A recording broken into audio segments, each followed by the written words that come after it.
Hi there, this is Datila with the Rangers of Wrestling bringing you the Just in Time potion for tonight. I'll be reviewing AEW Dynamite and the Dino Megazord is back in commission. Alrighty, so tonight's AEW Dynamite kicked off with the Grand Slam Tournament of Champions semi-final match. It was Jon Moxley versus Sammy Guevara. Okay, so I think a lot of us went into this match expecting Jon Moxley to be victorious. I don't think there was anybody who thought that Sammy Guevara was going to win. At least I didn't. I like Sammy, but I honestly had my money on Jon Moxley in this one. So this was actually a really good match. I really like when Jon Moxley countered the GTH with the Bulldog. Now, Moxley at one point bit Guevara. I don't know if anybody caught that. Like, he bit him like on the head or something. I also liked when Jon Moxley mocked Sammy Guevara. That was hilarious. Now, of course, there was a big question. Sammy Guevara usually has his wife Ty Mello, and obviously there's not women in Blackpool Combat Club. So how are they going to counter Ty Mello and Anna J ASS? So another spot that I like here was that Spanish fly that Sammy Guevara did to Jon Moxley. So after that, Ty Mello and Anna J come out and cause a distraction. So Anna J threw her jacket into the ring, and then Ty Mello entered the ring and gave Jon Moxley a low blow. Now, everybody was shocked. Did you guys see Ty Mello's face when Jon Moxley kicked out of the low blow? And Jon Moxley ended up countering the GTH with the Death Rider, and Jon Moxley was victorious. So we had our first participant for the final match next week at Grand Slam. And honestly, like I said, this was a good match. I was not expecting any other result besides Jon Moxley. I would have been pleasantly surprised if Sammy Guevara actually won, but good choice picking Jon Moxley. Alrighty.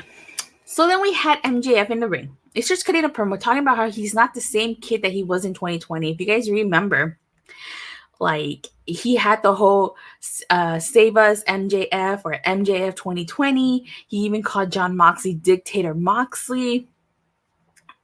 So I actually really, really like that gimmick, that whole political campaign gimmick that MJF had. I actually liked it. So he starts talking about that. And he also talks about how he read Jon Moxley's book. I don't know if has anybody read Jon Moxley's book. I actually pre-ordered Jon Moxley's book. I have yet to read it though. I need to start reading it. He just starts talking about the book. He starts talking about how he liked the really good part where Mox was talking about his childhood, about how he got beaten down, got his bicycle stolen. And he says that things like that forces men to put up fronts when things like that happen. But that Moxley is still the same scared little boy from the slums of Cincinnati, Ohio. And that he drowned his sorrows in alcohol and became a worthless drunk, referencing to when Jon Moxley checked himself into rehab because he had an alcohol problem. And he gives him credit for kicking the habit. Yes, we all did. That was a wonderful promo that Moxley cut when he came back from rehab. And MJF is saying he's basically more dangerous than Moxley's disease, and that he's a demon that Moxley can't slay. And he starts slowly talking about Stokely Hathaway. He says a group of young gentlemen, all these men came from different walks of life, but they have the same goals. And he introduces Stokely Hathaway as a man he's known since he was 19 years old. So this basically transitions from a MJF promo to a Stokely Hathaway promo. So Stokely Hathaway starts talking about how even though it's not Sunday, we're going to listen to a gospel. And he starts talking about how he flew from Orlando to meet up with MJF, who was feeling disenfranchised and wanted to quit AEW. They prayed and came up with a solution. And that solution became MJF's support system, but he makes note that they're going to go their separate ways because MJF doesn't need them. And I actually really like that because I felt like this group would have been kind of like a rinse and repeat of the Pinnacle. And MJF really doesn't need another group right now, another faction. I do apologize for that. So Stokely Hathaway goes on to say he's not a manager, he's not a publicist or an assistant. He's basically a friend with connections. Now, the one thing that surprised me about this is that Stokely was saying that he watched reruns of Living Single with House of Black, and he was kicking it with Britt and Jamie. I mean, I've never seen. Let me see. MJF delivered a great promo. Again, this group is doing nothing for me, so the only one that stands out is Morrissey. I've actually never watched Living Single. Has anybody seen Living Single? But I thought it was hilarious that Stokely would watch that with House of Black. Really, I just thought that was hilarious. Now he starts talking about every member of, as he calls it, the firm. So he starts with W. Morrissey, and he says he's a big deal. We appreciate you, and he tells him that he loves him. He says it a couple times because he thinks W. Morrissey can't hear it. W. Morrissey had some mouth that he did hear. So I like W. Morrissey, but that outfit that he had on, looking like 90s Kid Rock, all he was missing was a hat. I watched Living Single as a kid. It's a good show. Thanks for letting me know. Then he moves on to Lee Moriarty, who says he's going to bring some honor back to Ring of Honor, Pure Honor title. And he talks about the Matt and Colton gun, Austin and Colton gun, who says they're no longer men, but they're boys. He talks about Ethan Page, how he's known him for 10 years and wants to represent his country in Canada by winning the All-Atlantic title. And he basically says you either run with us or you run from us. Morrissey looked like he didn't want to be out there. I said this before. W. Morrissey, if you watch this run in Impact Wrestling, he doesn't need to be a part of a group. He does not need someone to talk for him. Impact did a really good job of building him up as a monster. Like, he had a dominant run as a monster, as a heel monster, I should say. And then he slowly transitioned to a baby face before he left. So, doesn't need to be a part of a group. He also doesn't need someone to be talking for him. But we'll see where this goes for W. Morrissey. So I don't know I don't know what they're going to do with this firm, but Ethan Page, I really hope he finally wins some gold. He was with American Top Team. I don't know what happened to them. We haven't seen them in a while, and they didn't win tag team gold. So I'm hoping with this group, Ethan Page wins some type of gold. He's been in AEW for a year now, but he hasn't won. If you look at his partner, his former tag team partner, Josh Alexander in Impact Wrestling, he's currently the world champion.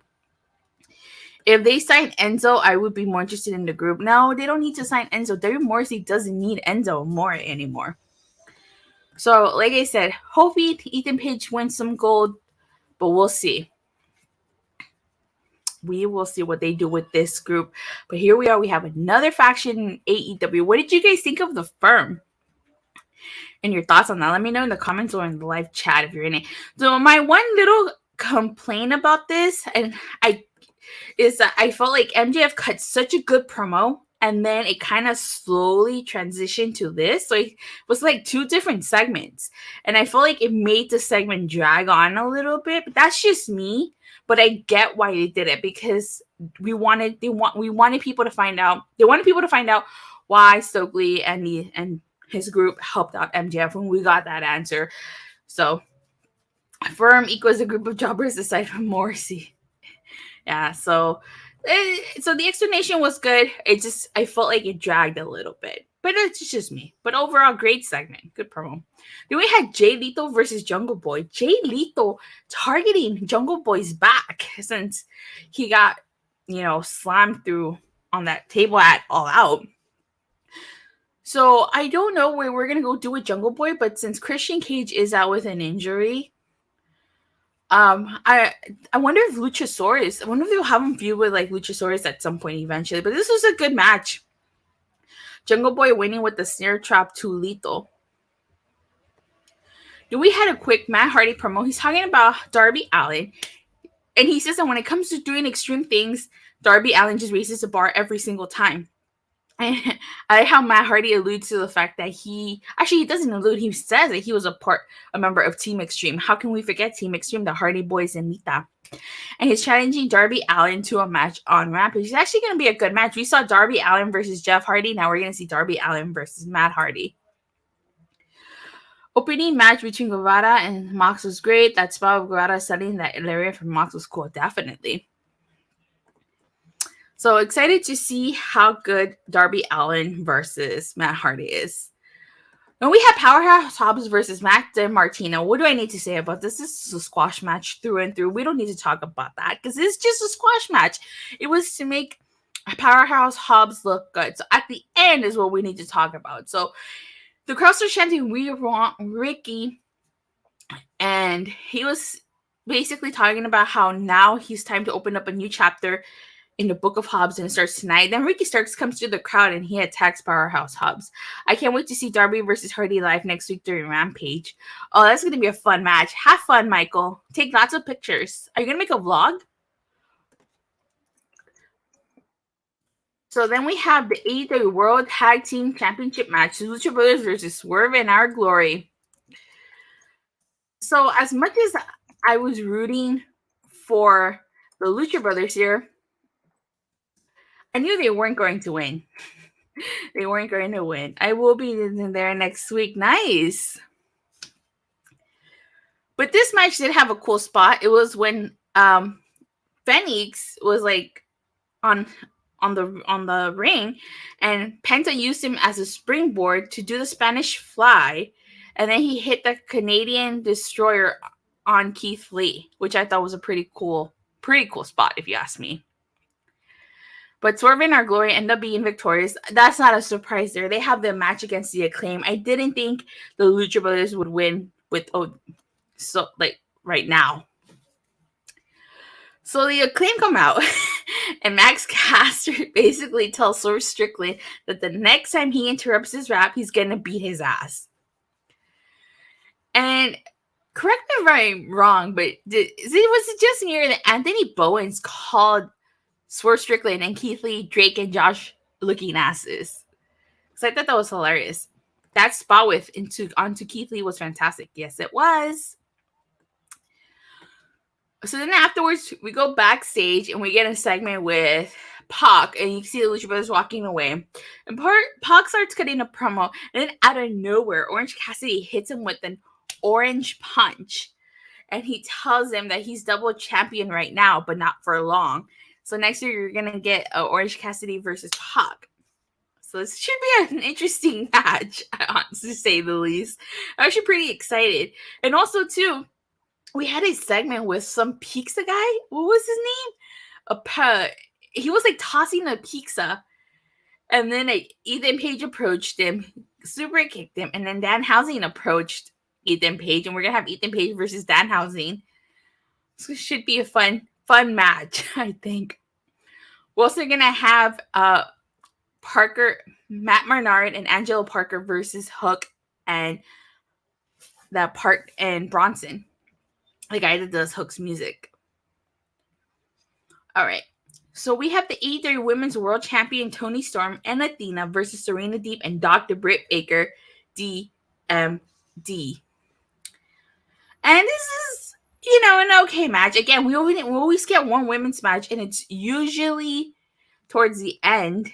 Luigi Primo is his name. That's his gimmick in the 80s.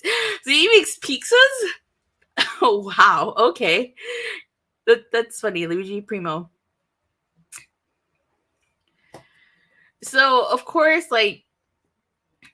Reba distracts the ref, and Britt grabs a chair, and Serena Deeb sends Toni Storm crashing into the chair. And this allows Dr. Britt Baker, D.M.D., and Serena Deeb to win. And at the end, Athena attacks them, but Britt hits Athena with the stomp. And then you see Jamie Hayter come out, and she pulls a chair from Britt, and she attacks Toni Storm, and everybody catches Britt by surprise. Britt keeps telling her she's sorry, and Hayter does this whole, she's watching Britt. So because you remember, Britt pulled the ref when Jamie Hayter had the 3 count. She pulled the ref. So I feel like now they're going to slowly start to break up Britt and Jamie. and they'll probably start feuding. She probably attacked Toni because she probably wants an opportunity at the title. And then, let me see, Britt Baker's appearing at NYCC, hoping I get to meet her. Oh, that's so cool. I met Britt Baker when I went to LAX Fan Fest, but it was like a really quick meet and greet, so I didn't really get a chance to talk to her. But hopefully you get to see her and meet her. Let me know how that goes. So in our main event, it was a Grand Slam Tournament of Champions semifinal match. It was Bryan Danielson versus Chris Jericho to a rematch from All Out. So Jericho, I thought Jericho was going to do his whole Lionheart entrance, but he did it. He came out as the Wizard, even with the bat and everything.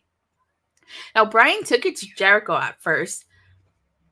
He even sent Jericho's shoulder first into the ring post. He did a diving headbutt to the back of the neck of Jericho. There was back and forth chest chops between both men. Both men had the same idea and did a double cross body. Jericho with the hurricanrana to Bryan Danielson. Jericho going, okay, so like there was this one spot where Jericho sent Bryan over the rope and he landed on the floor. It looked like he landed awkwardly on his ankle, and Jericho just targeted that ankle the rest of the match. He put him in a figure four on the ring post. He did a knee breaker. He did the walls of Jericho, the dragon screw, and then to the figure four. But it wasn't enough to stop Bryan. Bryan ultimately reversed it into the crossface, and Bryan Danielson won by submission. And then Moxley came out and he shook hands with Bryan. So things got interesting because now you have Jon Moxley versus fellow BCC member Bryan Danielson. So the question is, who wins here? Do we have Moxley win and have Moxley versus MJF? Do we have Bryan Danielson win and have Bryan versus MJF? And I think the question we have to ask ourselves is, can MJF wait? I can't wait to witness this fantastic match next week. I want Bryan to win, but if Moxley wins it back, I wouldn't mind. But Bryan deserves that more than him. He deserves that title more. Okay, so here's his dilemma, though. This is MJF's time, MJF's moment. If MJF felt... Forgive me for that honking. I don't know, can you guys hear that honking? Forgive me. So, if MJF wins... Oh, well, MJF is going to win. He's going to take the title. But so this means that if Bryan Danielson wins... Give me 1 second, guys. Oh, it stopped. Okay, so if Bryan Danielson wins...